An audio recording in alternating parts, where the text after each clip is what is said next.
I am Napoleon Bonaparte, Emperor of the French, a conqueror, a reformer, and, as they say, a legend.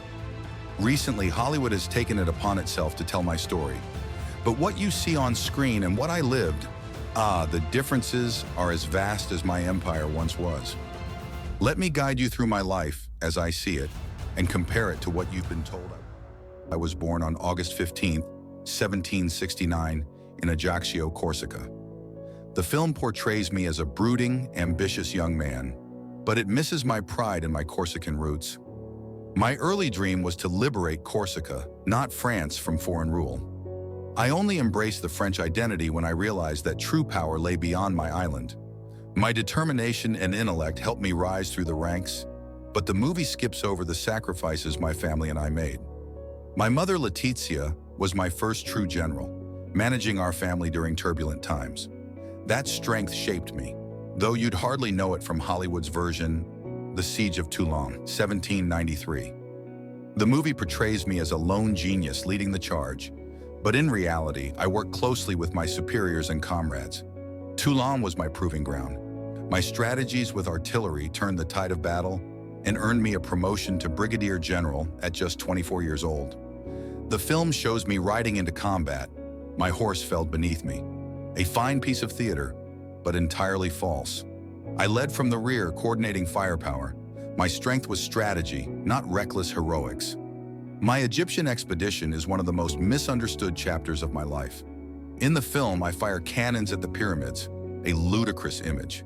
I admired Egypt's ancient culture and brought 167 scholars with me to study its wonders. They called it the Savants Campaign. The battle itself was no spectacle of destruction. We faced Mamluk cavalry in disciplined squares, defeating them with superior strategy. But it was the Rosetta Stone, discovered by my scholars, that outlasted any battle in importance. Josephine. Hollywood loves a romance, but ours was more complex. The film portrays her as cunning, unfaithful, and entirely undeserving of my affection. While it is true she broke my heart with her infidelities, I divorced her not out of spite, but out of necessity. France needed an heir.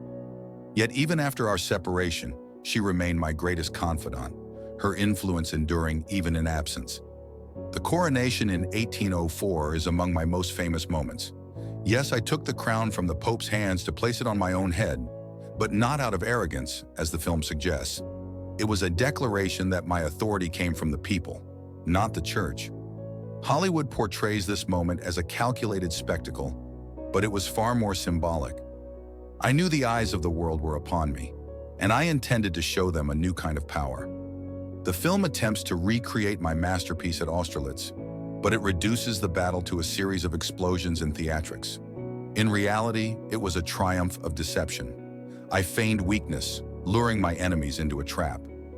By day's end, my Grande Armée shattered two empires. They called it the Battle of the Three Emperors. I called it my finest hour. Yet the movie distorts my strategies, focusing on dramatics over discipline and calculation. My campaign in Russia is portrayed as reckless, but the truth is more nuanced.